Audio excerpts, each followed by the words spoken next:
আসসালামু আলাইকুম। বাড়িতে যদি হাফ কাপ মসুরের ডাল আর 1 কাপ আটা থাকে তাহলে এই নাস্তাগুলো বানিয়ে চায়ের সাথে খাওয়া যাবে। খুবই কম সময়ে ঝটপট হয়ে যায়। তাহলে চলুন দেখে নেই। প্রথমে মসুরের ডাল সিদ্ধ করে নেব। এজন্য চুলায় প্যানে পরিমাণ মতো পানি দিয়ে পানি ফুটিয়ে নিয়েছে। আর স্বাদ মতো লবণ দিয়ে দিলাম আর হলুদের গুঁড়া সামান্য পরিমাণে দিয়ে দিচ্ছে। আর এখানে নিয়েছি কাঁচামরিচ, পেঁয়াজ কুচি, 2টা কাঁচামরিচ কুচি করে দিয়ে দিলাম আর 2টা পেঁয়াজ।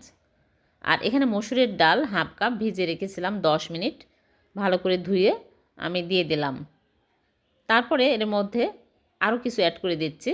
আস্ত জিরা 1 চামচ দিয়ে দিলাম, তাহলে খেতে আরও বেশি ভালো লাগবে। ধনিয়া গুঁড়া, জিরার গুঁড়া হাফ চামচ করে দিয়ে দিচ্ছি। আর মরিচের গুঁড়া হাফ চামচ, ঝাল বুঝে দিতে হবে।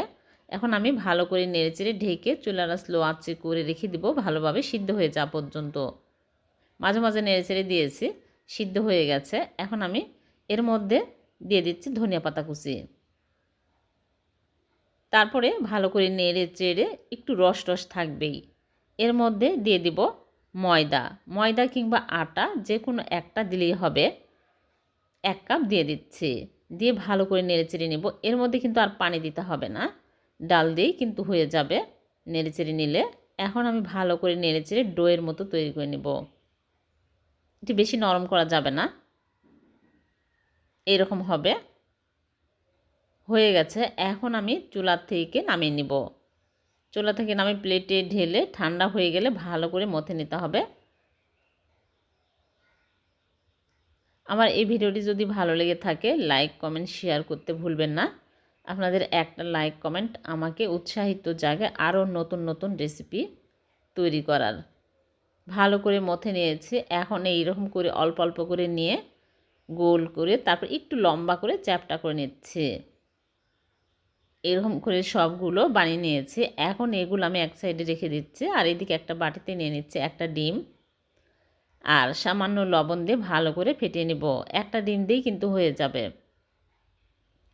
এখন আমি ভেজে নেব। এর জন্য চুলায় প্যানে তেল দিয়ে তেল হাই হিটে গরম করে নিয়েছি। একটা করে ডিমের মধ্যে চুবিয়ে তারপরে তেলের মধ্যে দিয়ে দিচ্ছি।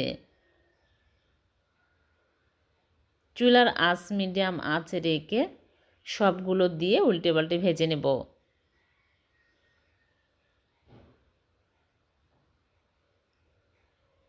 একটু সময় নিয়ে ভালো করে ভেজে নিতে হবে, তাহলে খেতে ভালো লাগবে।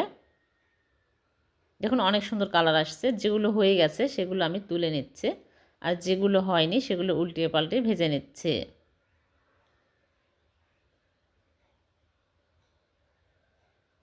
ঝটপট কোনো নাস্তা খেতে চাইলে এই নাস্তাগুলো বানিয়ে চায়ের সাথে খেতে পারবেন।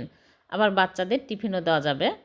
বাচ্চারা অনেক সময় বায়না ধরে, এই নাস্তা ঝটপট বানিয়ে চায়ের সাথে দিতে পারবেন।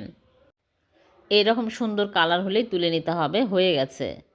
দেখলেন তো কত সহজে হয়ে গেল মসুরের ডাল আর ময়দা দিয়ে ভীষণ মজার নাস্তা।